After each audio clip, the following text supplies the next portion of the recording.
Look, the reason why I'm not really a big fan of any political candidate, like even Bernie Sanders and AOC, is that they're not scientists, okay? The reason why politics is actually a failure as an institution is that most politicians are actually businessmen and lawyers. They're not scientists. So imagine if Bernie Sanders had more of a scientific argument behind what he talks about as like inequality being divisive and a destructive element of society, how much more support he would actually get. Instead of just saying, oh, it's a morally bad thing for billionaires to have all the money and control of our politics.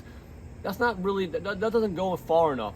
Imagine if he actually had some scientific literature behind what he says, like, okay, income inequality is not only bad as far as like democracy, but also is actually bad for our health. Showing that, okay, countries that have the most inequality, the people in that country are unhappiest, they have the highest rate of heart disease, the highest rate of illiteracy, crime, violence. Like, these arguments would be way more plausible to even conservatives. So that's the problem I have with politicians.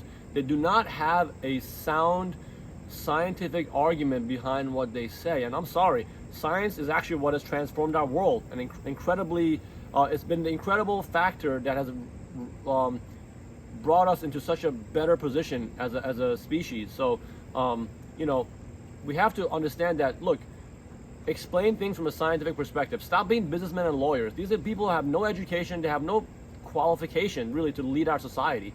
I mean, the idea of, you know, universal healthcare and universal basic income and free education, these are things that like the rest of the developed world already is like up on. So what is wrong with America? The issue with America and the world in general is that we still do not have a plausible scientific explanation as to why we should do certain things, okay?